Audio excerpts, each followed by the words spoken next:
A lap until lap 195. Hard to believe, but he's going to be out front with 3 to go.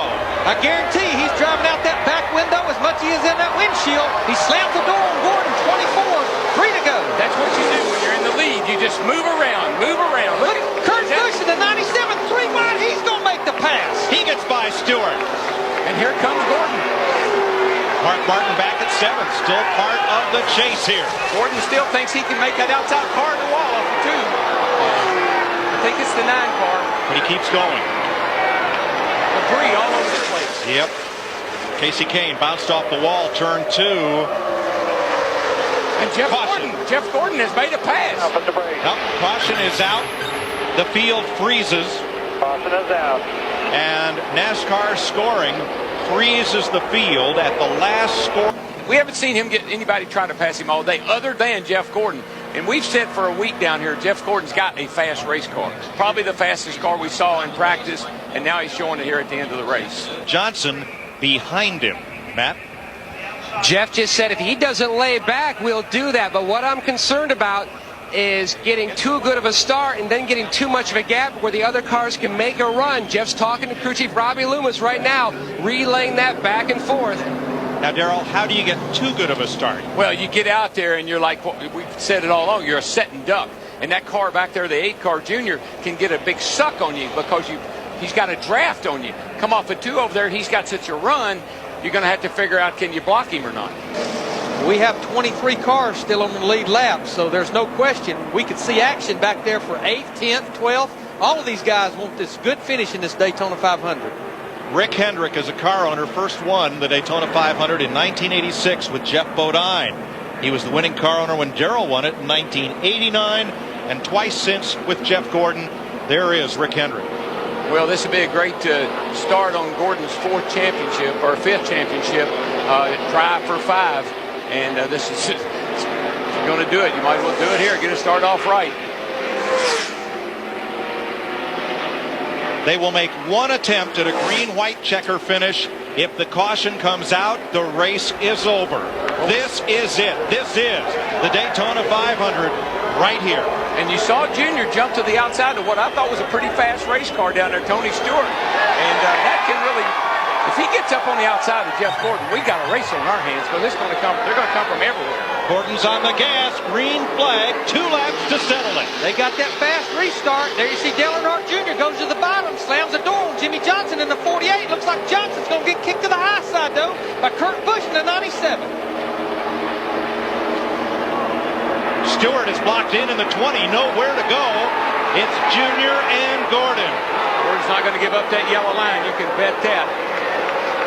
8 car with you, 2 car gap, then 2 by 2.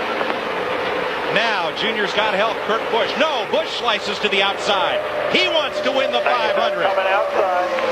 He gives Jeff Gordon a push going off into turn 3. Kurt Busch, the next L Cup champion, fights his way to 2nd. It's a good thing he can't get any closer than that because I believe he would have probably given Gordon a big shot up the hill. Here they come, boys. White flag, 1 to go. Scott Riggs to 4, and Stewart looks to go 3 wide. Thinks better of it. He is trapped behind Jimmy Johnson. Boy, that 97 car, Kurt Busch, is a fast piece of equipment right there. He's got to look. He's the only Ford in the front 5.